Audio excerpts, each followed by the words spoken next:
আমরা ঠান্ডা মাথায় ভাবি না, ঠান্ডা মাথায় ভাবতে হবে, ধৈর্যশীল হতে হবে। ইন্নামা সাবরু ইনদা সাদামাতিল উলা।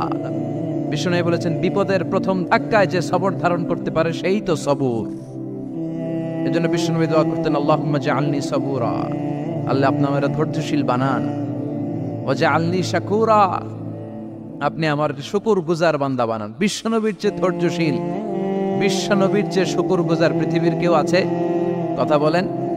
এমন তাবৎ কোনো অত্যাচার নাই যে অত্যাচার বিশ্বনবীর উপর করা হয় নাই। বিশ্বনবী মক্কার জামিনে যখন দাওয়াত দিতে লাগলেন, ওনারে পাগল বলা হতো, বলা হতো তুমি পাগল, বলা হতো মুহাম্মদ একটা কবি, বলা হতো মুহাম্মদ হচ্ছে গণক।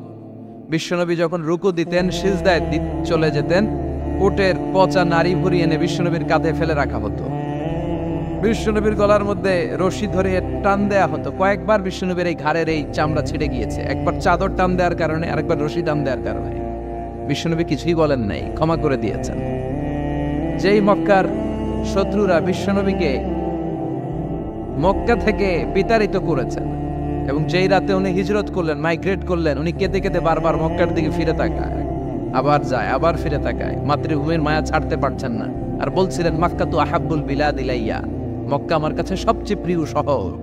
লাউলা উখরিজতু লামা খরাজতু মিনহা, আমার যদি বের করে না দেয়া হতো এই শহর থেকে, আমি কোনোদিন এই শহর থেকে বেরোতাম না। এত ভালোবাসতেন বিশ্বনবী মক্কাতুল মুকাররমাকে। ধৈর্যশীল ছিলেন। এত অত্যাচার অনাচারের পরে যখন মক্কা বিজয়ের ক্ষণ আসলো, এই মক্কাকে বিশ্বনবীর করতলগত করে দিল কে? ফাতে মক্কা হলো। বিশ্বনবী চাইলে পিষে পিষে প্রতিটা কাফের মুশরিককে শেষ করে দিতে পারতেন, ঠিক কিনা? কিন্তু বিশ্বনবী বললেন, লা তাসরিবা আলাইকুমুল ইয়াউম ইযহাবু আনতুমুত তুলাকা, কোন রিভেঞ্জ চলবে না আজকে, কোনো প্রতিশোধ নাই। একেবারে বড় যুদ্ধাপরাধী যারা, মারাত্মক যারা অফেন্স করেছে, তাদেরকে শাস্তির আওতায় আনা হবে, বাকি সবাইকে আমি ক্ষমা করে দিলাম। In the long history of the world, there is no instance of magnanimity and forgiveness which was showed by our beloved Prophet Muhammad when all of his enemies laid under his feet and he forgave them one and all. পৃথিবীর গোটা পৃথিবীর ইতিহাসে এরকম নজির কোথাও পাওয়া যায় না, যাকে এত অত্যাচার করে বিতাড়িত করা হয়েছে, নির্বাসন দেয়া হয়েছে, হিজরতে বাধ্য করা হয়েছে। তিনি যখন ওই শহরকে আবার বিজয় করলেন, কাউকে আঘাত করলেন না, আগুন জ্বালিয়ে শহরটাকে জ্বালিয়ে দিলেন না, ওদের বংশকে নির্বংশ করলেন না, বরং মুচকি হেসে উনি বললেন, যাও ক্ষমা করে দিলাম। কি ধৈর্যশীল ছিলেন। আবার দোয়াও করতেন, আল্লাহুম্মা জাআলনি সাবুরা, আল্লাহ আপনি আমার ধৈর্য বাড়ায় দেন। ওয়া জাআলনি শাকুরা, আপনি আমার শুকরগুজার বানান। ওয়া জাআলনি ফি আইনি সাগীরা, আল্লাহ আমার চোখে আপনি আমারে ছোট বানান। ওয়া ফি আয়ুনিন নাসি কাবীরা, আল্লাহ মানুষের চোখে আপনি আমারে বড় বানান। কি মানুষ ছিল, নিজের চোখে নিজে ছোট থাকতে চাইতেন। আমরা নিজের চোখে নিজের বড় মনে করি, এরকম ডাকাইত আছে না নাই? নিজেরাই নিজে মনে করে কত বড় সাহেব, লাট সাহেব। মান তাওয়াদা তারাফা, এটা হচ্ছে সুন্নাতুল্লাহি ফিল আরদ। মান তাওয়াদা তারাফা, যে নিচে নেমে থাকতে চায় আল্লাহ ওরা টেনে উপরে উঠা, আর যে খালি উঠতে চায়, হিংসা করে অহংকার করে উপরে ঠেলতে চায়, ওরা নিচে নামায় দেয় কে? সাইয়েদনা আদমকে আল্লাহ বললেন, আদম সাল্লিমা আলা উলাইকান নাফার লাম্মা খালাকাল্লাহু আদম ওয়া কানা তুলহু 60 যিরাআন। নিচে নেমে গেলে যে উপরে ওঠে, আর উপরে উঠতে চাইলে যে নিচে নামে। উদাহরণ দেখেন, আদম আলাইহিস সালামকে তৈরির পর আল্লাহ বললেন, আদম সাল্লিমা আলা উলাইকান নাফার, এই ফেরেশতাদের সালাম দাও। কি দাও? দাও, সালাম দাও। কোনো প্রশ্ন নাই, আল্লাহ সালাম দিব কেন? ফেরেশতারা আমারে দিব না কেন? আমি আগে দিব কেন? কথা আছে কোনো?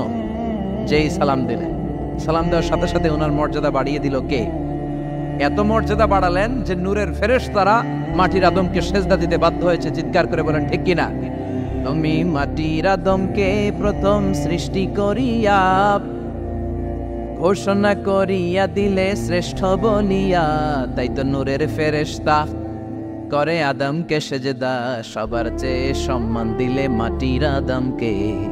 আল্লাহু আল্লাহু পড়েন, আল্লাহু আল্লাহু তুমি জাল্লে জালালুহু, শেষ করা তো যায় না গে তোমার গুণগান। আল্লাহু আল্লাহু, সুবহানাল্লাহ পড়েন। কি সম্মান আল্লাহ বাড়াই দিলেন। আল্লাহ বললেন, আদম আজকে থেকে তুমি আশরাফুল মাখলুকা, তুমি খলিফাতুল্লাহ ফিল আরদ, তুমি পৃথিবীতে আমার খলিফা, ভাইস জেরেন্ট অফ আল্লাহ, আল্লাহর খলিফা, আল্লাহর আহকামগুলো পালনের জন্য ভাইস জেরেন্ট।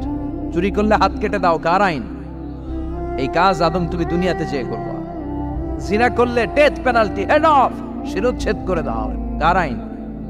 খলিফা হিসেবে মানুষ এসে করবে। মানুষকে আল্লাহ আশরাফুল মাখলুকাত বানিয়ে দিলেন, নিচু হয়েছে বড় বানিয়ে দিলেন। আর শয়তানের অবস্থা কি?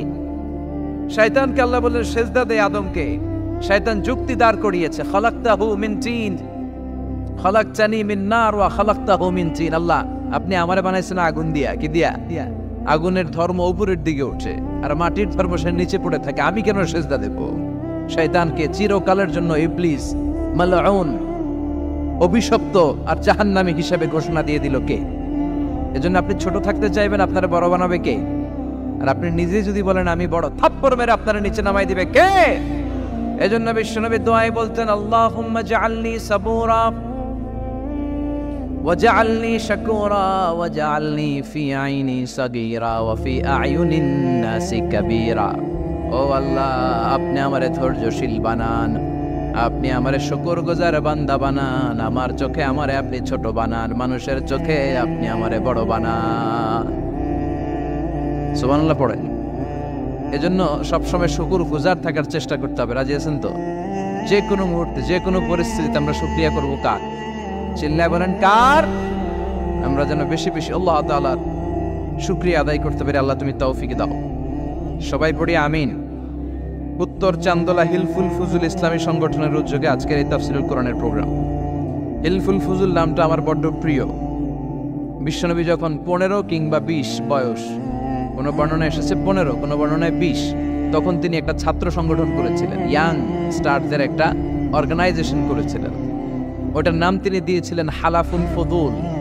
হালাফুল ফদুল, ওইটারই আমরা বাংলায় কি বলি? হিলফুল ফুজুল। হালাফ মানে শপথ, oath, we take an oath in the name of Allah. আল্লাহর নামে শপথ নেয়ারে বলে হালাফ। আর ফাদিলা, ফাদলুন, এগুলোর প্লুরাল হচ্ছে ফুদুল। ফুদুল মানে ভালো কাজ। ভালো ভালো কাজের উপর বিশ্বনবী যুবকদেরকে একত্রিত করলেন যে মক্কা শহরে কোনো টেন্ডারবাজি চলবে না, কোনো চাঁদাবাজি চলবে না, দুর্বলের উপর সবলের অত্যাচার চলবে না, জালিমের জুলুম চলবে না, হত্যা চলবে না, ধর্ষণ চলবে না, রাহাজানি চলবে না। মক্কা শহরটারে শান্তির শহর বানাতে হবে। যুবকরা এই দায়িত্ব কাঁধে নিয়েছে। কারা? মুরব্বীরা না, যুবকরা। যুবকদের আছে প্রাণ ঢালা উচ্ছ্বাস, অনেক শক্তি। এজন্য যুবকদেরকে ভালো কাজে আসতে হবে। যুবকরা চাইলে এই দেশের চেহারা পাল্টে দিতে পারে। এদেশে যুবক ভোটার আছে কয়জন জানেন? নতুন করে যুবক ভোটার হয়েছে 2 কোটি। কয় কোটি? 2 কোটি না? Can you imagine that? কল্পনা করতে পারেন? They can change Bangladesh. They can change the face of Bangladesh. তারা 56,000 বর্গ মাইলের এই বাংলাদেশের চেহারা পাল্টে দিতে পারে। তাদের অনেক শক্তি। এজন্য যুবকদের এই শক্তি কাজে লাগাতে হবে। ফেন্সিডিল, গাঁজা, ইয়াবা, হিন্দি সিনেমা, এগুলোর পিছনে দৌড়ানো যাবে, পর্নোগ্রাফির পিছনে ছোটা যাবে। যুবক বয়সে ভয় করতে হবে কারে? চিল্লায় বলেন কাকে? আল্লাহ আমার যুবক ভাইদেরকে তুমি তৌফিক দাও। বিশ্বনবী হালাফুল ফুদুল তিনি গঠন করলেন মক্কাতুল মুকাররমাতে। পুরো মক্কা শহরটা শান্তির শহর হয়ে গেল। সুবহানাল্লাহ। আল্লাহ উত্তর চান্দোলা হিলফুল ফুজুল ইসলামী সংগঠনকে তুমি কবুল করো। আজকের প্রোগ্রামের সভাপতিত্ব করছেন আল্লামা অধ্যক্ষ গোলাম সরোয়ার সাইদি পীর সাহেব, আড়াইবাড়ি দরবার। আমার প্রিয় নানা ভাই আলোচনা করেছেন, বয়ান করেছেন। আল্লাহ নানা ভাইকে কবুল করো। নানা ভাইটা একটু ইয়াং হয়ে গেছে না? হ্যাঁ, অনেক জায়গায় লোকজন খুব বিভ্রান্তিতে পড়ে যায়। ঘটনা কি? আপনি নানা হইলেন কবে, নাতনি হইল কবে, আবার জামাই পেলেন কবে? আমারও বলা যে তুমি যে আমার নানা ভাই বানাইছো, আমি তো এর উত্তর দিতে দিতে কাম সারা। তো আল্লাহ আমার নানা ভাইকে তুমি কবুল করো। তিনি হকের কথা, কোরআনের কথা বলেন। পীর সাহেবদের মুখে এরকম হুঙ্কার দেখা যায় না। কথা কন। এরা থাকে খানকায়, এদের পেট থাকে বড়। সবার কথা বলছি না, বেশিরভাগ। কথা বলেন। এই ভণ্ডামি এই দেশে আছে না নাই? দোদেল বান্দা কালমা চোরে, না পায় শ্মশান না পায় গোরে, দিন থাকিতে আয়রে পথে ছাইড়া দে ভণ্ডামি, ভণ্ডামি ভণ্ডামি ভণ্ডামি, ছাইড়া দে ভণ্ডামি। আছে না নাই? নামাজ কালাম পড়ে না, ইবলিশ শয়তানের নানা।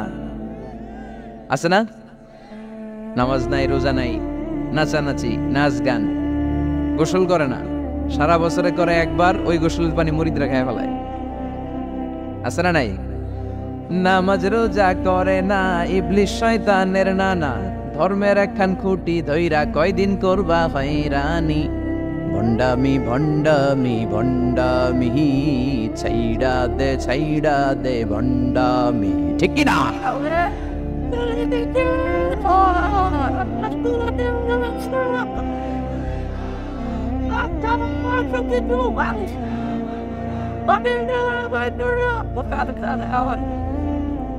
বন্ড পীর ও পীর, আমার নানা ভাইও পীর। কথা কন, পীরে পীরে পার্থক্য আছে না নাই? পীরে পীরে পার্থক্য আছে, এজন্য পীর চিন্তা হবে।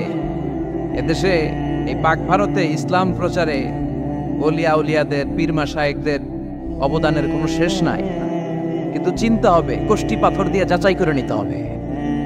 কারণ এই পীরের আদলে অনেক ভণ্ড এই বাংলার জমিন আছে না নাই? এই ভণ্ডদের সাথে আমাদের কোনো সম্পর্ক নাই। ওনার দরবারে আলোচনা হয়, সাইদ কামালউদ্দিন জাফরি সাহেব যায়, আমরা যাই, দেশ বরেণ্য ওলামায়ে কেরামরা যায়, যারা হকের কথা বলে, যারা কোরআন সুন্নাহর আলোকে বলে, কোনো ভণ্ডামি নাই। যাবেন, প্রতি বছর যাবেন। এরপর ওই যে কেরাত সম্মেলন হবে না এবার 17 ফেব্রুয়ারি, আমার প্রোগ্রাম যশোর। আমাকে অনেক বলেছিল থাকতে পারলে আমিও কোরআন নিয়ে কিছু কথা বলে আসতে পারতাম, শুনে আসতে পারতাম কারীদের তেলাওয়াত। যাবেন আপনারা, দাওয়াত করে দিলাম। আল্লাহ আজকে সভাপতিকে তুমি কবুল করো। তারপরে আজকে কথা বলেছে মাওলানা রফিকুল ইসলাম ভুইয়া সাহেব, আমাদের সভাপতি সিরাতুন নবী ফাউন্ডেশনের চান্দোলার। না, রফিক ভাইয়ের চিনে না এমন কেউ নাই, এজন্য আর কিছু বলতেছি না তার নামে। আল্লাহ রফিক ভাইয়ের তুমি কবুল করো। গোলাম কবির চৌধুরী আল আজহারি আসতে পারে নাই, আমার বন্ধু মানুষ, একসাথে পড়াশোনা করেছি। এরপর আমার এক মিতা মিজানুর রহমান আতিকি আমার আগে আলোচনা করেছে, আল্লাহ তাকেও তুমি কবুল করো। সালাত নিয়ে কথা বলতেছিলেন। সালাত আউয়ালু মা ইউহাসাবু বিহিল আবদু ইয়াউমাল কিয়ামাতি আস-সালাহ, কিয়ামতের দিন সর্বপ্রথম হিসেব নেওয়া হবে নামাজের, সালাতের। সালাত চিনেন তো? কুরবানির গোশত খাওয়ার মাঝখানে যেটা খায় ওটা, হ্যাঁ, এটারে বাংলায় আমরা নামাজ বলি। কি বলি? নামাজ। বিশ্বনবী ইন্তেকাল করবেন, রূহ বের হয়ে যাচ্ছে, 2-3টা শব্দ বললেন, এর মধ্যে একটা ছিল সালাত। আর সালাত, উম্মতেরা নামাজ, নামাজ, নামাজ ছেড়ে দিও না। আমা মালাকাত ঈমানুকুম।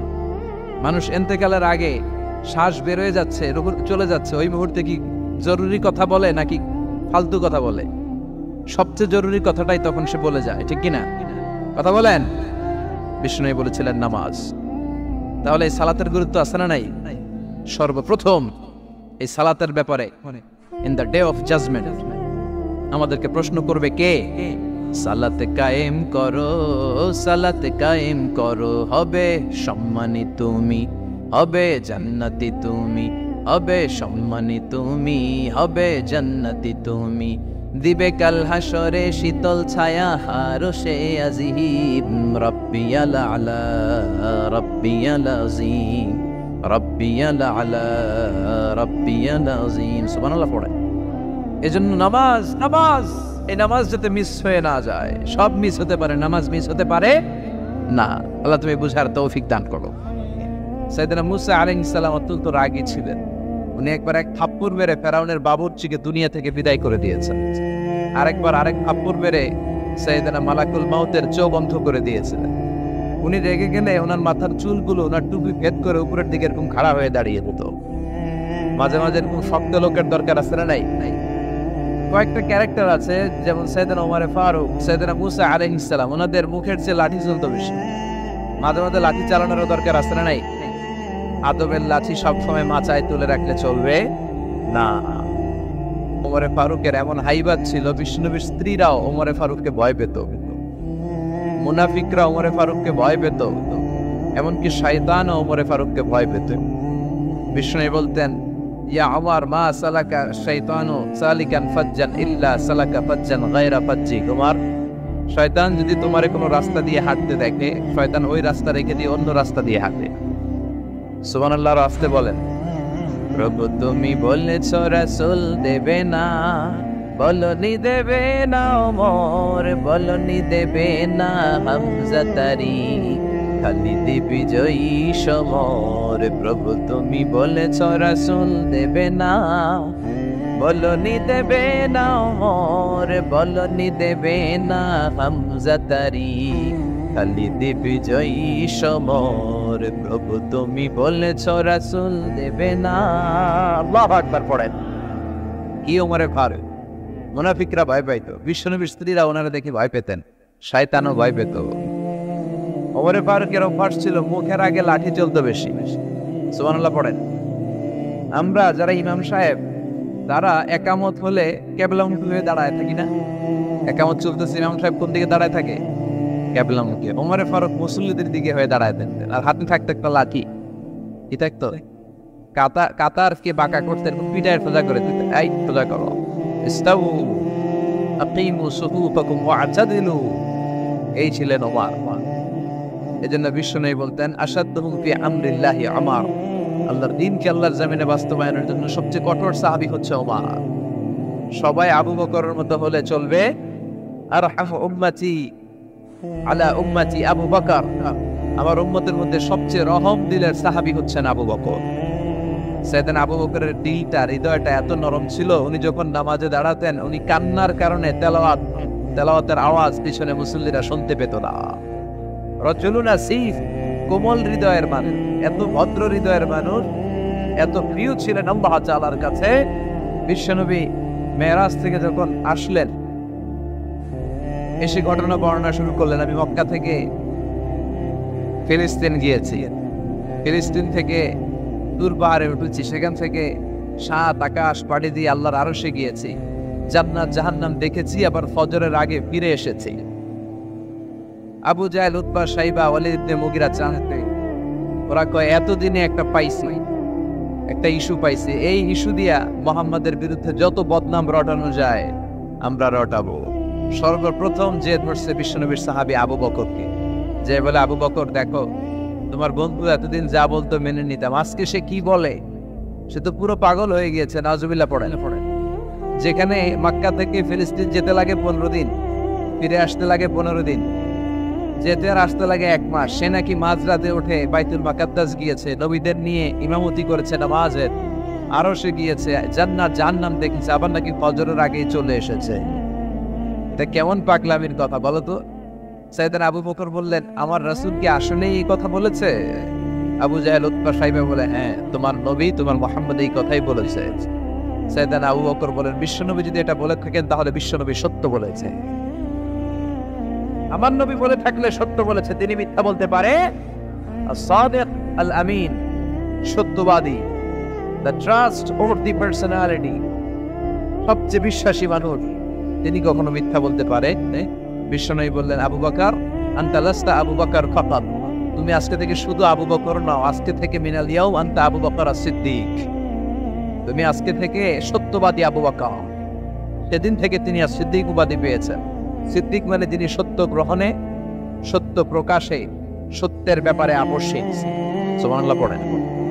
কিন্তু সাইয়েদনা আবু বকর ছিলেন তুমুল হৃদয়ের অধিকারী, তার বিপরীতে সাইয়েদনা ওমরে ফারুক ছিলেন শক্ত হৃদয়ের অধিকারী।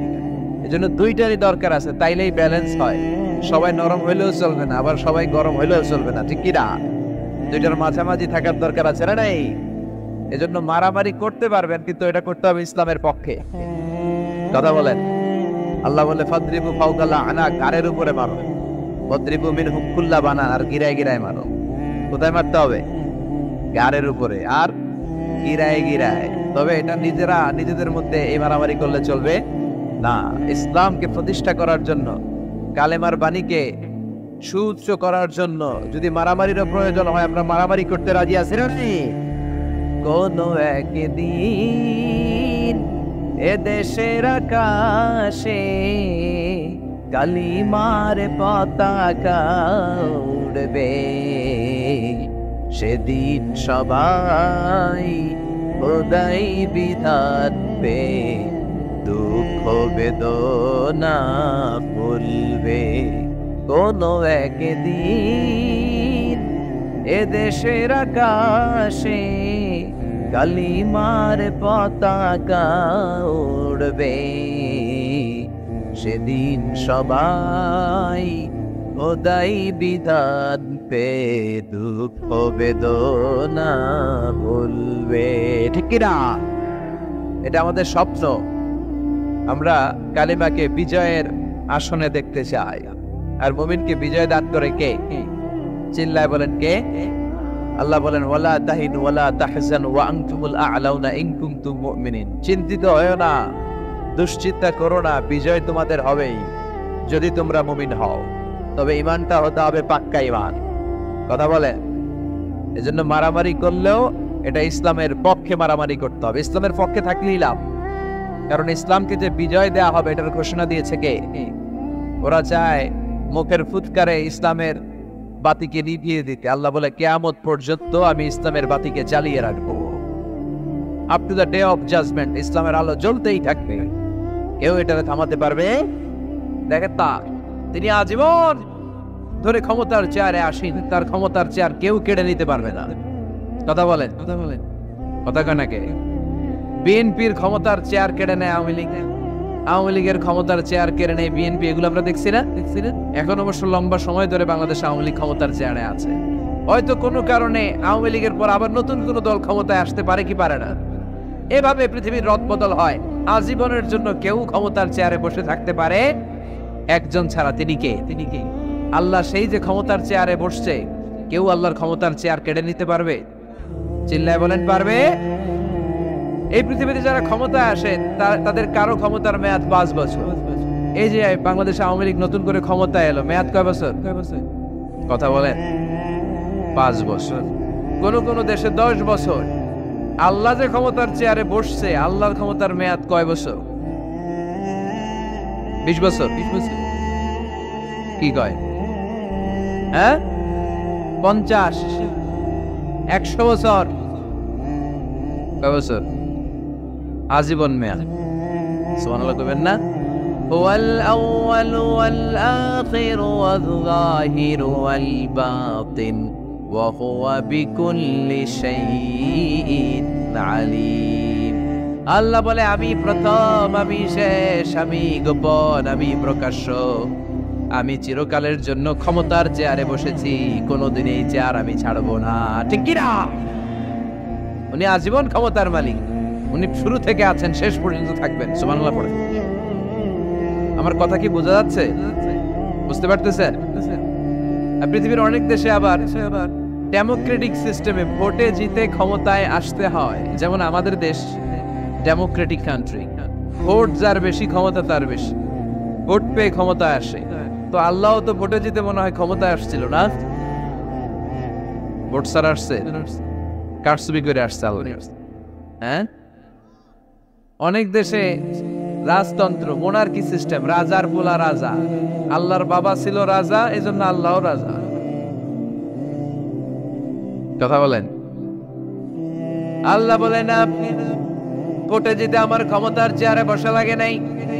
আমার বাবা নাই, আমার ছেলে নাই, আমার কেউ নাই, আমি একাই সব ক্ষমতার মালিক। আমি চিরকালের জন্য এই ক্ষমতার চেয়ারে বসা। চিরকাল, আজীবন তিনি ক্ষমতার চেয়ারে থাকবেন। আবার অনেক সময় দেখা যায় ক্ষমতায় যেতে হলে অন্যান্য পার্টির সাথে কোয়ালিশনে যেতে হয়, শরিক বানাতে হয়। আল্লাহর ক্ষমতায় তো শরিক আছে না? আছে।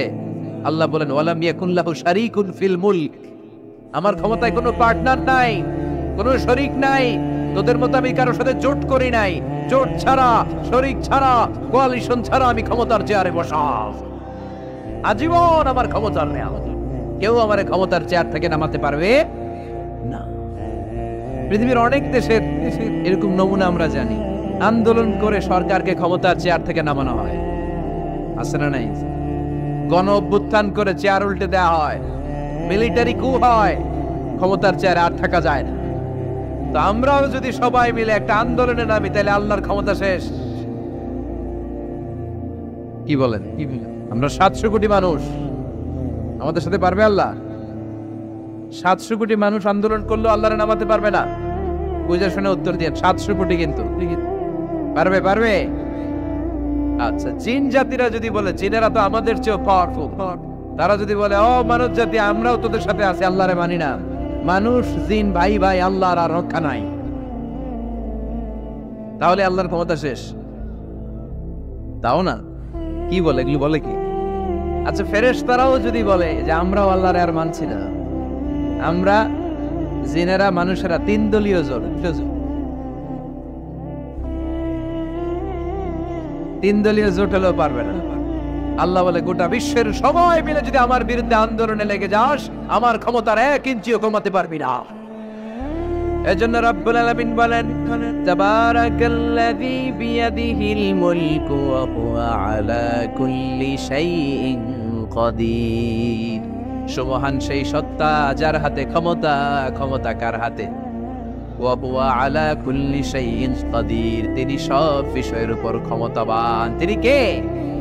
তিনি চাইলে পাহাড়কে দরিয়া করতে পারে, তিনি চাইলে দরিয়াকে পাহাড় করতে পারে, তিনি চাইলে ধনীকে গরিব করতে পারে, গরিবকে ধনী করতে পারে, তিনি চাইলে সম্মানিতরে অপমানিত করতে পারে, আবার চাইলে অপমানিতরে সম্মানিত করতে পারে। তিনি কে? ফাআলুন লিমা ইউরিদ, তিনি যা ইচ্ছা তাই করতে পারেন। তার কাছ থেকে জবাবদিহিতা করার কেউ নাই, তিনি সবার কাছে জবাবদিহি চায়। চিল্লায় কোন ঠিক কিনা? সে আল্লাহ বললেন, সুবহান সত্তা যার হাতে ক্ষমতা, তিনি সব বিষয়ের উপর ক্ষমতাবান। এজন্য আমাদের মনে রাখতে হবে আমাদের কোনো ক্ষমতা নাই, ক্ষমতার মালিককে।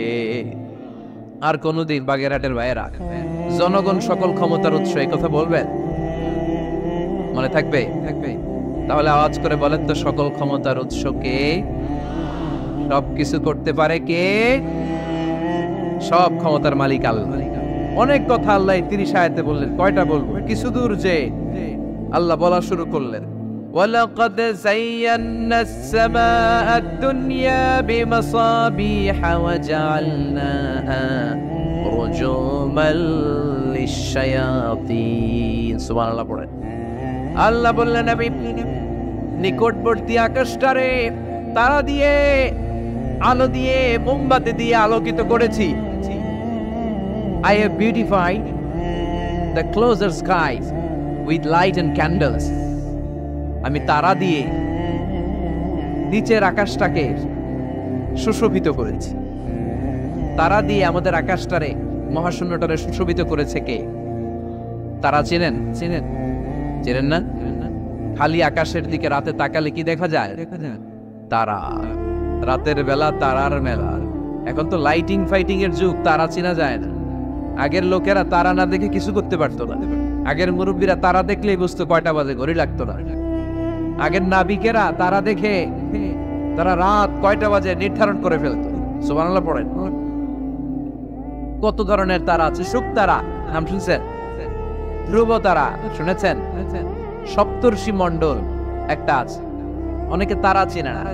কোটি কোটি কোটি কোটি 7টা তারা একসাথে দেখবেন, এটার বলে সপ্তর্ষি মণ্ডল। আল্লাহ বলে, এই তারা দিয়ে আমি আকাশটারে সুশোভিত করেছি। এই তারাগুলো কিন্তু প্রথম আকাশে না, এই তারাগুলো প্রথম আকাশের মহাশূন্যে অবস্থিত। আমরা খালি চোখে যা দেখি এটা আকাশ নয়, এটা মহাশূন্য। এটা কি? বাগেরহাটের ভাইরা উত্তর করেন, এটা কি? এই মহাশূন্যের অনেক অনেক অনেক অনেক অনেক উপরে আকাশ। ওই আকাশ যে কত উপরে, এটা নাসার বিজ্ঞানীরাও জানে না। শুরুতে আমরা দেখতে পাই প্রথম আকাশের মহাশূন্য, এর অনেক উপরে প্রথম আকাশ। তারপরে শুরু হয় দ্বিতীয় আকাশের মহাশূন্য, তার অনেক উপরে দ্বিতীয় আকাশ, তারপরে তৃতীয় আকাশের মহাশূন্য, তারপরে তৃতীয় আকাশ। এভাবে একটার চেয়ে আরেকটা বড়, একটার চেয়ে আরেকটা বড়। দ্বিতীয় আকাশের তুলনায় প্রথম আকাশটা কত ছোট শুনতে চান? আপনার হাতের আংটিটা যদি আপনি সাহারা মরুভূমিতে ছুঁড়ে ফেলে দেন, পৃথিবীর সবচেয়ে বড় মরুভূমির নাম কি জানেন? সাহারা মরুভূমি। সাহারা মরুভূমিতে আপনার হাতের আংটি ছুঁড়ে ফেলে দিলে পুরো মরুভূমির তুলনায় আপনার হাতের আংটি যত ছোট, আল্লাহর দ্বিতীয় আকাশের তুলনায় আল্লাহর প্রথম আকাশটা ঠিক তত ছোট। একটার চেয়ে একটা বড়। তারপর আমরা নিজের বড় বড় করে দাবি করি। এই যে আজকের প্যান্ডেলে এত মানুষের সমারোহ হয়েছে, তাকালে মনে হয় না যে কত বিশাল জায়গা? কথা বলেন, বিশাল মনে হয় না? বিল জঙ্গ, এইটারে যদি এত বড় মনে হয়, তাহলে বিল জঙ্গটা কত বড়? হ্যাঁ, আরো এইটার চেয়ে নিশ্চয়ই বাগেরহাট বড়। কথা কয় না? বাগেরহাটের চেয়ে নিশ্চয়ই পুরো বাংলাদেশটা বড়। বাগেরহাট বলে 64 জেলার এক জেলা, 64টা জেলা মিলে সুজলা সুফলা আমাদের এই বাংলাদেশ। বাংলাদেশ হচ্ছে পৃথিবীর সবচাইতে বড় দেশ। হ্যাঁ, এরা দেখি আমার সব কথার সাথে খালি দ্বিমত করে। বাংলাদেশ সবচেয়ে বড় দেশ না? কত ছোট জানেন? মানচিত্রে বাংলাদেশ লেখার জায়গাটাও আমরা পাই না। বাংলাদেশ এটা লিখতে গেলে BAN পরে ইন্ডিয়ার উপরে, GLA পরে বাংলাদেশের উপরে, আবার DESH পরে আবার ইন্ডিয়ার উপরে। আমাদের বাংলাদেশটা এত ছোট, বাংলাদেশ লেখার জায়গাটাও মানচিত্রে আমাদের জন্য না। এত ছোট দেশ, এত ছোট। ইন্ডিয়া প্রায় 20-25 গুণ বড় আমাদের চেয়ে।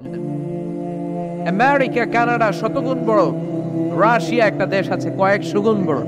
এরকম 200টা বিশাল দেশ মিলে পৃথিবী, 200টা দেশ মিলে পৃথিবীর 30 ভাগ, বাকি 70 ভাগ শুধু পানি। বাকি 70 ভাগ কি? স্থল আর জল মিলে আমাদের পৃথিবী। তাহলে আজকের এই প্যান্ডেলের জায়গার তুলনায় পুরো পৃথিবীটা কত বড়? সুবহানাল্লাহ কইতে পারলেন না?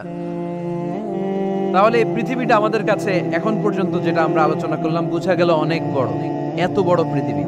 কিন্তু আমরা শুনতে পাই যে সূর্যটা আমরা দেখতে পাই দিনের বেলা, ওই সূর্যটা নাকি এই বিশাল পৃথিবীর চেয়ে 13 লক্ষ গুণ বড়। চিন্তা করতে পারেন? খালি তো মাথা নাড়াইতেছেন। আসলে কি আমরা চিন্তা করতে পারি? 13 লক্ষটা পৃথিবী সূর্যের মধ্যে রেখে দেওয়ার জায়গা করে দিয়েছে কে? 9,30,00,000 মাইল দূরে সূর্য 8 মিনিট 18 সেকেন্ড সময় নিয়ে নেয় আলো পৌঁছাতে। এত বিশাল সূর্য। তার মানে কি সূর্যটাই সবচেয়ে বড়? এর চেয়ে অনেক বড় বড় তারা আছে। সূর্যের পরে পৃথিবীর সবচেয়ে কাছের তারার নাম প্রক্সিমা সেন্ট্রাই। গুগল করলে দেখবে যে কত তারা। এরপরে Alpha Centauri A, Alpha Centauri B, এভাবে তারা শুরু। এটা ক্যারিনা, ব্যাটেলজিউস। যেই সূর্য পৃথিবীর চেয়ে 13 লক্ষ গুণ বড়, ব্যাটেলজিউস নামে একটা তারা আছে। ওই তারা সূর্যের চেয়ে 33 কোটি গুণ বড়। তার মানে কি ব্যাটেলজিউসই সবচেয়ে বড় তারা? এটা ছোট্ট সাইজের তারা। এইটার চেয়েও কত হাজার কোটি গুণ বড় তারা যে মহাশূন্যে আছে তার কোনো ইয়ত্তা আমাদের নাই। এরকম হাজার হাজার million, trillion, zillion, billion, octillion তারা মিলে আমাদের এই গ্যালাক্সিটা গঠিত। আমাদের গ্যালাক্সির নাম মিল্কি ওয়ে। আমাদের গ্যালাক্সির নাম শুনছেন না? বিজ্ঞানে আমরা পড়ছি না? আমাদের গ্যালাক্সির নাম মিল্কি ওয়ে। আমাদের গ্যালাক্সির পরে আমাদের সবচেয়ে কাছের গ্যালাক্সির নাম অ্যান্ড্রোমেডা। কি নাম? আমাদের গ্যালাক্সি থেকে অ্যান্ড্রোমেডাতে পৌঁছতে 2.5 মিলিয়ন লাইট ইয়ার লেগে যাবে যদি লাইটের গতিতে আমরা ছুটি। 2.5 মিলিয়ন লাইট ইয়ার। 1 মিলিয়নে 10 লাখ, 2.5 মিলিয়নে 25 লক্ষ লাইট ইয়ার। এই পৃথিবীতে সবচেয়ে দ্রুতগামী যে জিনিসটার আবিষ্কার হয়েছে সেটার নাম আলো। সেটার নাম সবাই বলেন। আলো সবচেয়ে দ্রুত ছোটে। কত দ্রুত জানেন? 1 সেকেন্ডে 1,86,000 মাইল বেগে ছোটে। 1 ঘন্টায় না, 1 মিনিটে না, 1 সেকেন্ডে ছোটে কদ্দূর? আরে 1 সেকেন্ড কইতে তো 2 সেকেন্ড লাগে। 1 সেকেন্ড এটা বলতে বলতে 2 সেকেন্ড লেগে যায়। কিন্তু 1 সেকেন্ডে নাকি সে 1,86,000 মাইল দূর চলে গেছে। এই আলোর গতি সম্পন্ন একটা রকেট যদি কেউ বানাতে পারে, যে রকেটটাও আলোর মতো সেকেন্ডে 1,86,000 মাইল বেগে ছুটবে, এরকম রকেট যদি বানানো যায়, তাহলে এই রকেট দিয়ে আমাদের গ্যালাক্সি থেকে আমাদের প্রতিবেশী গ্যালাক্সি অ্যান্ড্রোমেডাতে পৌঁছতে 25 লক্ষ বছর লেগে যাবে। সুবহানাল্লাহ। বাড়িতে যায় বলবেন সবাই, চিৎকার করে পড়েন আল্লাহু আকবার। সে আল্লাহ বললেন, লাকাদ যায়্যানাস সামাআদ দুনিয়া বিমাসাবিহা ওয়া জাআলনাহা রুজুমান লিশ-শায়াতিন। আমি তোমাদের জন্য দুনিয়ার আকাশটারে সুন্দর সুন্দর তারা দিয়ে সুশোভিত করেছি। এরকম বিশাল বিশাল তারা দেখতে তো মনে হয় ছোট্ট একটা ডটের মতো, না? একটা ফোঁটার মতো মনে হয় না তারাগুলা? এত বিশাল বিশাল তারা মহাশূন্যে রেখেছে কে? চিল্লায় বলেন কে? এরপরে এই সূরার মাঝে মাঝে এসে আল্লাহ বললেন, হুয়াল্লাযী جعل لكم الأرض ذلولا فامشوا في مناكبها وكلوا من رزقه وإليه النشور আল্লাহ বলে আমারে তোরা চিনিস না, চিনে নে, আমি হলাম এমন সত্তা, আমি তোমাদের জন্য জমিনটারে সমতল বানিয়ে দিয়েছি, তাই যেখানে মন চায় তোমরা সুন্দর করে হেঁটে হেঁটে যেতে পারো। তার মানে এই নয় যেখানে খুশি সেখানে যাবা, শেষকালে আমার দিকে ফিরে আসতে হবে, ঠিক কি না? মিনহা খালাকনাকুম ওয়া ফিহা নুঈদুকুম ওয়া মিনহা নুখরিজুকুম তারাতান উখরা। মাটি থেকে বানালাম, মাটির কবরে পাঠালাম, আবার মাটির কবর থেকে আমাদেরকে উঠায়া দিবে কে? আল্লাহ বললেন যালুলান, আমি জমিনকে বানিয়েছি সমতল। আরেক আয়াতে বললেন হুয়াল্লাযী জাআলা লাকুমুল আরদা ফিরাশা, আমি জমিনকে বানিয়েছি বিছানা।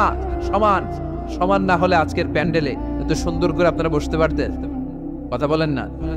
প্যান্ডেলের এদিকে উঁচা, এদিকে নিচা, এদিকে খাড়া, এদিকে তেড়া, এদিকে গর্ত, এদিকে ভাঙ্গা, এরকম হইলে আজকে প্যান্ডেলটা সমান হইতো? এই সমান করে দিছে কে? আমরা যখন বিমানে চড়ি, বিমানের জানলা দিয়ে নিচে তাকালে দেখা যায় আল্লাহ কেমন মনে হয় যে সবুজ কার্পেট বিছাই দিছে। সুবহানাল্লাহ করতে পারলেন না? আবার আল্লাহ বলে সবুজ কার্পেট দেখে মনে করো না যে তোমরা বেঁচে গেলা, এই সবুজ কার্পেটের ভেতরে আগুন আছে না নাই? আমরা যে পৃথিবীর উপরে লাঙ্গল দিয়ে হাল চাষ করি, গাছ লাগাই, হেঁটে চলি, এই মাটিটার নিচে আগুন আছে। কি আছে? বিশ্বাস হয় নাকি আজগুবি কথা লাগে? রূপ কথা মনে হয় না? এই পৃথিবীর মাঝখানে আছে আগুন, জ্বলন্ত আগুন। আল্লাহ কোরআনে কসম কেটেছেন ওয়াল বাহরিল মাসজুদ, ফুটন্ত টকবগে সাগরের পানির কসম। আমেরিকান নেভাল একাডেমির সায়েন্টিস্টরা তারা হিসাব মিলাতে পারে না, সাগরের পানি দেখি ঠান্ডা, কিন্তু আল্লাহ কয় ফুটন্ত টকবগে সাগরের পানির কসম। এই গরম আল্লাহ পাইলো কই? তারা ভাবলো নিশ্চয়ই ভিতরে গরম আছে, নাইলে গরম আসলো কোত্থেকে? দেখি তো কোরআনের কথা সত্য কিনা। তারা সবসময় কৌতূহলী, এই কৌতূহলই তাদেরকে মহাবিশ্বের সুপার পাওয়ারের আসনে আসীন করেছে। আমাদের কোনো কৌতূহল নাই, আমগো আছে ফতুয়াবাজি। কথা কন, আমি তবলিগ, বাকি সব কাফের। আমি জামাত ইসলাম, বাকি সব মুনাফিক। আমি আহলে হাদিস, বাকি সব ঈমান হারাম। কথা কন, এই গুতাগুতি আছে না নাই? ফতুয়াবাজি আছে না নাই? একজনের পিছনে আরেকজন আছে না নাই? কি কারণে যে ফতুয়াবাজি করে, গীবত করে লেগে থাকে আল্লাহই জানে। এরা কি বুঝে এগুলো করে আল্লাহই জানে। খালি ফতুয়াবাজি, খালি গীবত, কেউ কারো ভালোটা দেখতে পারে না।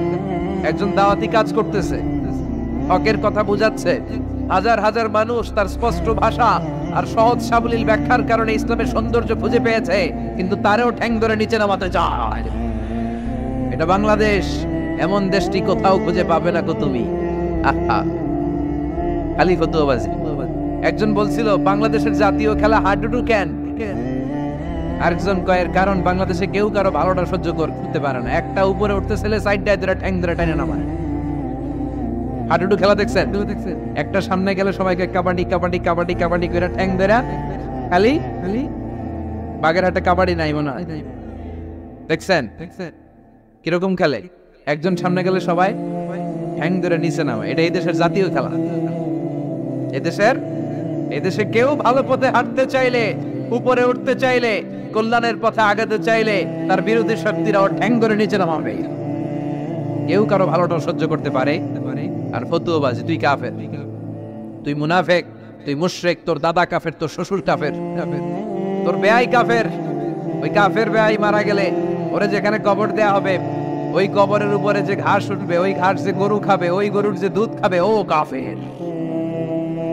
কথা কন, খালি ফতুয়াবাজি। এই ফতুয়াবাজি থেকে আল্লাহ তুমি আমাদেরকে বাঁচাও। আমরা যেন হৃদয়টা প্রশস্ত করে একে অপরকে মুসলিম ভাই মনে করে বুকে টানতে পারি। আমরা খালি পিছাই, সর। বিশ্বনবী আসছে কাছে টানার জন্য, আমরা খালি পিছাই, খালি অন্যের দোষ খুঁজি। নিজের মধ্যে যে কত দোষ, নিজের মধ্যে দোষের শেষ নাই, ওইদিকে কোনো চিন্তা নাই। তো মক্কায় সবচেয়ে বড় কুস্তিগিরের নাম ছিল রুকানা। কি নাম? সাহাবারা বিশ্বনবীকে কখনো রুকানার কাছে যেতে দিত না। সাহাবারা ভাবতো বিশ্বনবী যদি রুকানার দরবারে যায় আর রুকানা যদি বক্সিন মেরে বসে, তাহলে বিশ্বনবীর মানিজ্যত নিয়ে টানাটানি। কিন্তু বিশ্বনবী তো শুধু সিলেক্টেড কিছু পার্সোনালিটিদের জন্য নবী হয়ে আসেননি। ওমা আরসালনাকা ইল্লা রাহমাতাল লিল আলামিন। I have sent you as a mercy for the whole world, for the entire universe. ও নবী, আমি আপনাকে গোটা বিশ্বের জন্য রহমত আর বরকত করে পাঠিয়েছি। তো বিশ্বনবী একদিন ফজরের সালাত শেষে লুকিয়ে লুকিয়ে মক্কার সবচেয়ে বড় বক্সার ছিলেন তো বিশ্বনবী তো as a mercy for the entire universe, গোটা বিশ্বের জন্য রহমত, তিনি মক্কার সবচেয়ে বড় বক্সার রুকানার কাছে চলে গেল। যে বলল, রুকানা আসলিম তাসলাম, ইসলাম মানো শান্তিতে থাকবা, দুনিয়ায়ও থাকবা আখিরাতেও থাকবা, সুবহানাল্লাহ পড়ে। রুকানা বলে, না আব্দুল্লাহর বেটা মোহাম্মদ, আমি তো কালিমা পড়বো না, যদি বক্সিং খেলে আমারে হারায় দিতে পারো তাইলে কালিমা পড়ব। বিশ্বনবী বললেন, আমি তো বক্সিং খেলি না রে বাপ। রুকানা বলল, তাহলে আমিও কালিমা পড়ি না। বিশ্বনবী রাজি হলেন। অবশেষে ভাবলেন, আমি বক্সিং খেললে একজন যদি জাহান্নাম থেকে জান্নাতি হয়, বক্সিং খেললে সমস্যা কই? কি রহমতের নবী, কি অ্যাটিটিউড, কি পজিটিভনেস, কি প্রোঅ্যাক্টিভনেস, অলওয়েজ প্রোঅ্যাক্টিভ। সব সময় ইতিবাচক চিন্তা করতে হবে। নেতিবাচক চিন্তা কারে বলে বিশ্বনবী জানতোই না, সুবহানাল্লাহ পড়েন। বিশ্বনবী রাজি হলেন। এবার বক্সিং খেলার পালা। রুকানা হাফ প্যান্ট পরে গায়ের মধ্যে জাইতুনের তেল মেখে এভাবে লাফাচ্ছে। আপনারা রেসলিং খেলা দেখছেন? তেল মেখে পজিশন নেয় মারার জন্য প্রতিপক্ষকে। তো বিশ্বনবী তার পজিশন নেয় না, বিশ্বনবী দাঁড়িয়ে আছেন। রুকানা বলল, মোহাম্মদ, আমি লাফাচ্ছি, তুমি লাফাও না কেন? তুমিও লাফাও। বিশ্বনবী বললেন, না আমি লাফাই না, কারণ আমি সেলাইবিহীন লুঙ্গি পরি। সেলাই ছাড়া লুঙ্গি পরে যদি কেউ লাফায়, বাতাসে সতর ফুলে যাওয়ার সম্ভাবনা আছে না নাই? কি লাজুক নবী ছিলেন, কেউ বিশ্বনবীর লজ্জাস্থান জীবনেও দেখে নাই। হালিমাতুস সাদিয়ার বাড়িতে যখন বিশ্বনবী থাকতেন, হালিমাতুস সাদিয়া 5 বছর এই কুরাইশি মোহাম্মদ ছেলেটাকে লালন পালন করেছে। হালিমাতুস সাদিয়া বললে, এই 5 বছরের ব্যবধানে কোনোদিন কুরাইশি মোহাম্মদরে কাঁদতে দেখি নাই। ক্ষুধা পেলেও ছেলেটা কাঁদতো না, ব্যথা পেলেও কাঁদতো না, শুধু লজ্জাস্থানের জায়গা থেকে কাপড়টা সরে গেলে শিশু মোহাম্মদ চিৎকার দিয়ে উঠত। এবার মারামারির পালা। রুকানা বলে, মোহাম্মদ তুমি মারো। বিশ্বনবী বললেন, তুই মার, কারণ আমি মারলে ওই মায়ের হজম করার ক্ষমতা তোর নাই। বিশ্বনবীর এক হাতে জান্নাতে 40 জনের শক্তি ঢুকায় দিছে কে? তো বিশ্বনবী মাইট দিলে এটাও হজম করতে পারবে? কথা কন, পারবে না। এখন রুকানাও মারে না, বিশ্বনবীও মারে না, খেলাও শুরু হয় না। বিশ্বনবীও মারে না, রুকানাও মারে না, খেলাও শুরু হয় না। এখন রুকানা বলে, মোহাম্মদ তুমি মারো। বিশ্বনবী মারে নাই, কিন্তু বিশ্বনবী ওনার ডান হাত মোবারক, কি নরম হাত, সফটার দেন সিল্ক, সিল্কের চেয়ে নরম ছিল। ওয়াকানা কাফুহু আবিয়াদু মিনাদ দিবাজ, সফটার দেন সিল্ক, রেশমের কাপড়ের চেয়েও বিশ্বনবীর হাতের তালু সফট ছিল। এই হাতটা দিয়ে বিশ্বনবী রুকানার ডান কাঁধে এভাবে টাচ করলেন, মারে নাই, খালি বলছে, রুকানা এত লাফাস কেন? টাচ করার সাথে সাথে রুকানা বেহুশ হয়ে জমিনে পড়ে যায়। সবাই তো অবাক, ঘটনা কি? কি মিরাকেল, কি অলৌকিকত্ব! পানি ঢেলে রুকানারে হুশ ফিরানো হয়েছে। সবাই বলে, রুকানা তুই তো অনেক বড় পালোয়ান, আব্দুল্লাহর বেটা মোহাম্মদ ঘুষিও দিল না, লাথিও মারল না, বেহুশ হইলি কেন? রুকানা বলে, আরে তোরা তো দেখোস নাই, তোরা দেখেছিস মোহাম্মদ হাত দিয়ে ধরেছে, আমার মনে হয়েছে বিশাল পাহাড় এসে কাঁধে চেপেছে। এজন্য ইসলামের অ্যাটিটিউড হচ্ছে ডিফেন্সিভ, আগে মারে না। আল্লাহ বলেন, ওয়ারাব্বাকা ফাকাব্বির, glorify the name of your lord, তোমার প্রভুর নামের বড়ত্বের ঘোষণা দাও। আসলে আমরা আল্লাহর নামের বড়ত্বের ঘোষণা দেই। আমরা ভাগাভাগি করে 3টা তাকবীর পড়ব। প্রথম তাকবীর পড়বেন যারা বিবাহিত আছেন তারা, দ্বিতীয় তাকবীর অবিবাহিত যারা তারা, তৃতীয় তাকবীর সবাই মিলে। রাগ করতেছেন? বিবাহিত কারা কারা আসছেন দেখি তো? মাশাআল্লাহ, আমিও আছি আপনাদের দলে, মশির ভাইও আছে ইনশাআল্লাহ। হাত নামান। অবিবাহিত কারা কারা আসছে দেখি, এই 1 হাত করে তোল। সংখ্যা বাড়ানোর জন্য 2 হাত তুলতেছে। মাশাআল্লাহ, এরাও কম না, স্টেজেও আছে 2-1 জন। আল্লাহ এদেরকে তাড়াতাড়ি ডাবল বানায় দাও। চিন্তা নাই, দেশে আমাদের বোনদের, নারীদের সংখ্যা যেভাবে বাড়তেছে, কপালে 2-3টা করেও জুড়তে পারে। যদিও এদেশে প্র্যাকটিসটা ওইভাবে হয় নাই, কিন্তু এটা কিন্তু সুন্নাহ। এটা কি সুন্নাহ? তো আমরা প্রথমে তাকবীর পড়ব যারা বিবাহিত আসছি তারা, এরপরে তাকবীর পড়ব যারা অবিবাহিত আসছি তারা, এরপরে সবাই মিলে। তো আমি লিল্লাহি তাকবীর বললে আপনারা শুরুতে যারা বিবাহিত ভাইয়েরা আছেন তারা তাকবীর পড়বেন। এটার উদ্দেশ্য হচ্ছে আপনাদেরকে একটু প্রাণবন্ত করে তোলা, আপনাদের ঝিমুনি আসলে, জড়তা আসলে, কাপুরুষতা এগুলো ছেড়ে ফেলে দিয়ে যাতে কোরআন শোনার জন্য আমরা রেডি হয়ে যাই। শুরুতে বিবাহিত ভাইরা রেডি তো? কাদের পারফরমেন্স কেমন হয় আজকে দেখব। শুরুতে বিবাহিতদের পারফরমেন্স, আমি লিল্লাহি তাকবীর বললে আল্লাহু আকবার বলা যাবে? শুরুতে আমার বিবাহিত ভাইরা পড়েন লিল্লাহি তাকবীর। মাশাআল্লাহ মাশাআল্লাহ তাবারাকাল্লাহ। এবার অবিবাহিতদের পালা। সিঙ্গেল যারা তোমরা রেডি? ওরা কাশি দিয়ে গলা ঠিক করে নিতেছে। অবিবাহিতরা রেডি তো? বিবাহিতদের হারায় দেওয়া যাবে? এবার তোমরা তাকবীর দাও, লিল্লাহি তাকবীর। ওরে আল্লাহ, দেখাই দিছে একেবারে। মাশাআল্লাহ তাবারাকাল্লাহ। এবার সবাই মিলে 3টা তাকবীর পড়বো, পারা যাবে মুসলমান? লিল্লাহি তাকবীর, লিল্লাহি তাকবীর, লিল্লাহি তাকবীর। আল্লাহ আমাদের তাকবীরগুলো তুমি কবুল করো। তখন তারাও বাধ্য হয়ে পড়ে আল্লাহু আকবার। তাহলে বোঝা গেল আমাদের কোনো ক্ষমতা টমতা কিচ্ছু নাই, আসল ক্ষমতার মালিক একজন। চিল্লায় বলেন তিনি কে? সে আল্লাহ বললেন তাবারাকাল্লাযী বিয়াদিহিল মুলকু ওয়া হুয়া আলা কুল্লি শাইইন কাদির। সুমহান সেই সত্তা যার হাতে ক্ষমতা, ক্ষমতা কার হাতে? সব ক্ষমতার মালিক আল্লাহ। তবে আমাদেরকেও আল্লাহ কিছু ক্ষমতা দিয়েছে, এটা লিমিটেড। এটা কি? যেমন এই যে মাননীয় প্রধানমন্ত্রী ওনার দল নিয়ে বাংলাদেশ আওয়ামী লীগ নিয়ে যে ক্ষমতায় আসেন, কয় বছরের মেয়াদে? কোন কোন দেশে ক্ষমতায় আসে 10 বছরের মেয়াদে, আছে না নাই? আল্লাহ আসছে কয় বছরের মেয়াদে? 30 বছর, 40 বছর। আল্লাহর ক্ষমতার মেয়াদ 100 বছর। এরপরে রিনিউ করা লাগবে। এটা কথা বলেন। আল্লাহ বলেন হুয়াল আউয়ালু ওয়াল আখিরু ওয়াল যাহিরু ওয়াল বাতিন ওয়া হুয়া বিকুল্লি শাইইন আলিম। আমি প্রথম, আমি শেষ, আমি প্রকাশ্য, আমি গোপন। ঠিক কিনা? প্রথমে আল্লাহ আল্লাহ, শেষেও আল্লাহ আল্লাহ, আকাশে আল্লাহ আল্লাহ, জমিনে আল্লাহ আল্লাহ। সবাই পড়েন, প্রথমে আল্লাহ আল্লাহ, শেষেও আল্লাহ আল্লাহ, আকাশে আল্লাহ আল্লাহ, জমিনে আল্লাহ আল্লাহ। নিখিল জাহান গায়ে গুণগান তার নামে গায়, আমরাও গাহি তাআলা হামদে বারি তাআলা, হামদে বারি তাআলা, হামদে বারি তাআলা। সুবহানাল্লাহ পড়েন। আল্লাহ বলে আমার ক্ষমতা তোদের মতো 5 বছরের মেয়াদে না, 10 বছরের মেয়াদে না, 20 বছর 30 বছরের মেয়াদে না। আমি চিরকালের জন্য ক্ষমতার চেয়ারে বসা। চিরকালীন মেয়াদ, সৃষ্টির সূচনার আগ থেকে তিনি আছেন, অনাদিকাল পর্যন্ত তিনি থাকবেন। তার ক্ষমতার মেয়াদ আনলিমিটেড মেয়াদ। চিৎকার করে বলেন ঠিক কিনা? আবার পৃথিবীর অনেক দেশে দেখবেন ডেমোক্রেটিক সিস্টেমে, আমাদের দেশেও তো গণতান্ত্রিক সিস্টেমে ভোটাভুটির মধ্য দিয়ে ক্ষমতায় আসে না। যাদেরকে ভোট দেওয়া হয় বেশি তারা ক্ষমতায় চলে যায়। আল্লাহ তো ভোটে আসছে ক্ষমতায়। কথা কন তো কেমনে আসছে? কারচুপি করে। কথা বলেন। আল্লাহ ভোটে আসা লাগে নাই, কেউ তাকে ভোট দেওয়া লাগে। আবার অনেক দেশে আছে মোনার্কি সিস্টেম, রাজতন্ত্র, রাজার পোলা রাজা, আল্লাহর বাপ ছিল রাজা, এই জন্য আল্লাহ রাজা।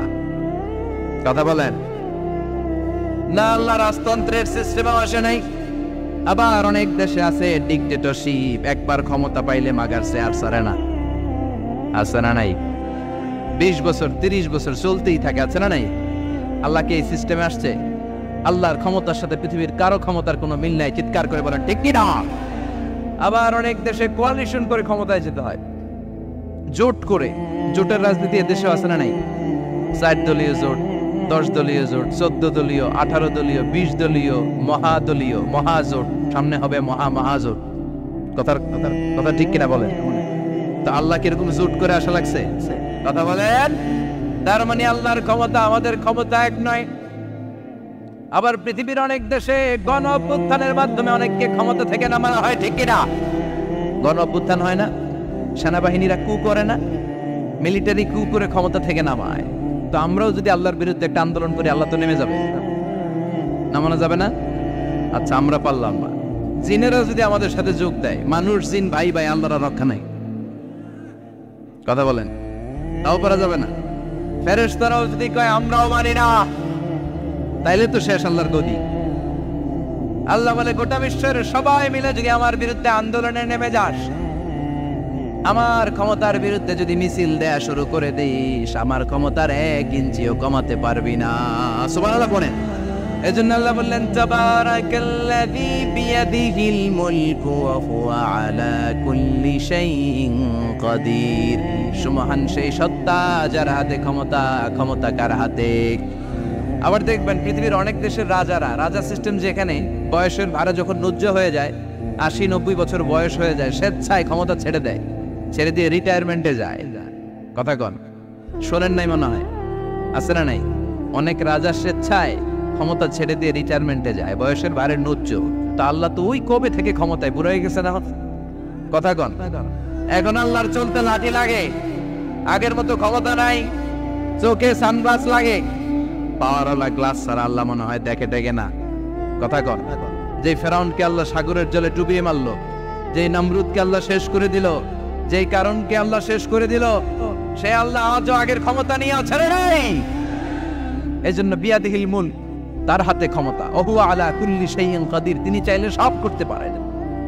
তিনি রাজারে প্রজা বানাতে পারেন, প্রজারে রাজা বানাতে পারেন, ধনীরে গরিব বানাতে পারেন, গরিবরে ধনী বানাতে পারেন। তিনি সাগরকে মরুভূমি করতে পারেন, মরুভূমিকে দরিয়া করে দিতে পারেন। তিনি কে? ওয়া হুয়া আলা কুল্লি শাইইন কাদির। তিনি যেটা চান সেটাই করতে পারেন। চিল্লায় বলেন ঠিক কি না? এরপর আল্লাহ বললেন আল্লাযী খালাকাল মাউতা ওয়াল হায়াতা লিয়াবলুয়াকুম আইয়ুকুম আহসানু আমালা। ও আল্লাহর আদেশে দেহে ঢুকে আল্লাহর আদেশে বের হয়ে যায়, ঠিক কি না? এই যে ছোট্ট বাচ্চাটার দেহের ভিতরে যে রূহ ঢুকলো, কে দিল? 120 দিনের আগে মানব শিশুর দেহের ভিতরে কিন্তু রূহের ফুৎকার হয় না। সহিহ বুখারীর বর্ণনা 40-40-40, 340-এ কত? কথা বলেন। প্রথম 40-এ থাকে নুতফা, তারপরের 40-এ হয় আলাকা, তারপরের 40-এ হয় মুদগা, sperm drop, blood clot, and then the little flesh. ছোট্ট নাপাক পানি ছিলাম, শুক্রাণু ছিলাম আমরা। কি ছিলাম? শুক্রও ছিলাম না, শুক্রাণু, শুক্রের অণু। 1 ফোঁটা শুক্রের মধ্যে 20 কোটি অণু থাকে। ওই 20 কোটির একটা ছিলাম আমি আর আপনি। সুবহানাল্লাহ। বাড়িতে গিয়ে বললেন ডিম্ব আমরা ছিলাম না, আমরা ছিলাম ডিম্বাণু। ডিম্বের এই ডিম্বাণু আর শুক্রাণু দুইটা মিলে আল্লাহ আমাদেরকে বানায় ফেললেন জাইগট, সেখান থেকে এমব্রয়ো, তারপরে আস্তে আস্তে ইনিশিয়াল স্টেজগুলো শেষে একটার পর একটা স্টেজ পার করে তিনি আমাদেরকে বানালেন আলাকা, সেখান থেকে মুদগা। আমাদের দেহের ভেতরে তিনি স্কেলিটন ভরে দিলেন, কঙ্কাল, মাথার স্কাল দিলেন, খুলে দিলেন, নাক কান গলা দিলেন, আমার রেসপিরেটরি সিস্টেম চালু করে দিলেন। কত ছোট ছিলাম আমি, ক্ষুদ্র ছিলাম আমি। ফালইয়ানযুরিল ইনসানু মিম্মা খুলিকা মিম্মাইন দাফিক। মানুষের উচিত তার সৃষ্টি প্রক্রিয়ার দিকে নজর করে তাকানো। বাবার পিঠ থেকে সবেগে নির্গত হওয়া পানি দিয়ে মায়ের পেটে তোমারে ঢুকায় দিল কে? নাপাক পানি থেকে ছোট্ট ব্যাঙ্গাচির মতো ছিলাম, জোকের মতো মায়ের জরায়ুর দেয়ালে লেগেছিলাম।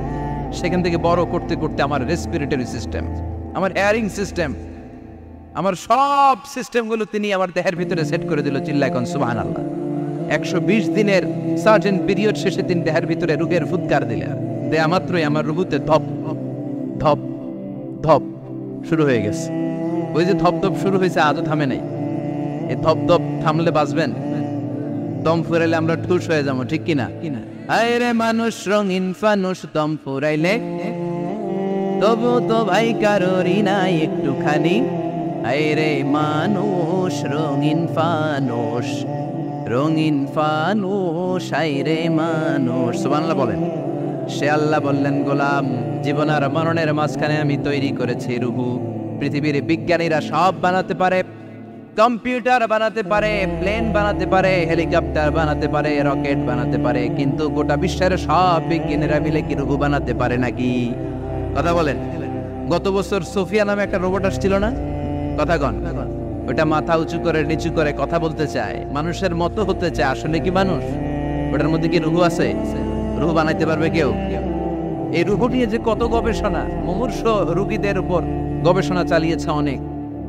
বুলেট প্রুফ গ্লাসের ভিতরে মুমূর্ষ রোগীকে রেখে রেখে তারা চেক করতে চেয়েছে আমেরিকান বিজ্ঞানীরা যে রুহু কোন দিক দিয়ে বের হয়।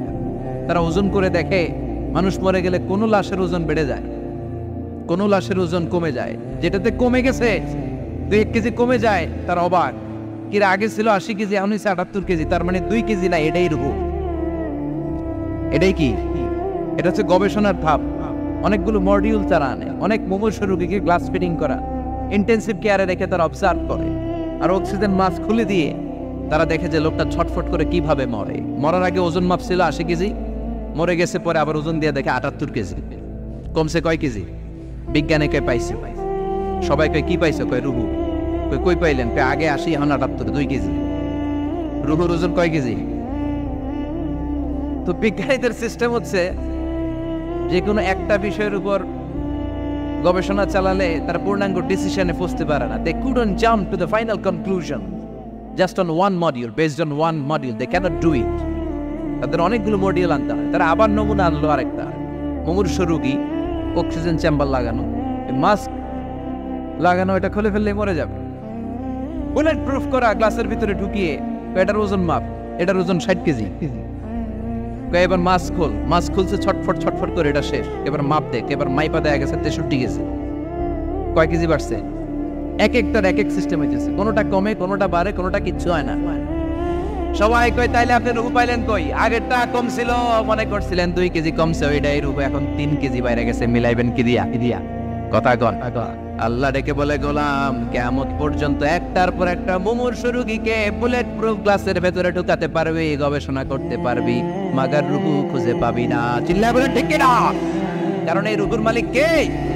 সে আল্লাহ বললেন, আল্লাযী খালাকাল মাউতা ওয়াল হায়াতা লিয়াবলুয়াকুম আইয়ুকুম আহসানু আমালা। জীবন আর মৃত্যু বানালাম তোমাদেরকে পরীক্ষা করার জন্য। পরীক্ষা আছে না নাই? গোটা দুনিয়াটাই পরীক্ষা। আল্লাহ যারে পছন্দ করে বেশি তার পরীক্ষাও। আশাদ্দুন নাসি বালাআন আল আম্বিয়া। এই পৃথিবীতে আল্লাহ সবচেয়ে বেশি বালা মুসিবত দিয়ে পরীক্ষা করেছেন নবীদের। কারণ নবীরা আল্লাহর কাছে কম প্রিয় না বেশি প্রিয়? যেহেতু প্রিয় বেশি, পরীক্ষাও। এজন্য মুমিনের উপর যদি পরীক্ষা আসে, মুমিনের উপর যদি অত্যাচার আসে, মুমিনের উপর যদি ধৈর্যের পরীক্ষা আসে, জেল জরিমানা আসে, মুমিন ওইটারে ভয় পায় না। মুমিন ভয় পায় একজনকে। চিল্লায় বলেন তিনি কে? কারণ আল্লাহর ঘোষণা, ওয়ালা তাহিনু ওয়ালা তাহজানু। ঘোষণাটা কার? ভয় নাই, তোদের চিন্তা নাই। আনতুমুল আ'লাউনা ইন কুনতুম মুমিনিন। তোমরাই বিজয়ী হবা যদি মুমিন হও, যদি মুমিন হও। এজন্য ধৈর্যের পরীক্ষা দিতে হবে, আল্লাহর উপর তাওয়াক্কুল করতে হবে, অত্যাচার আর জুলুম আল্লাহর নামে সহ্য করে যেতে হবে। চিল্লায় বলেন ঠিক কিনা?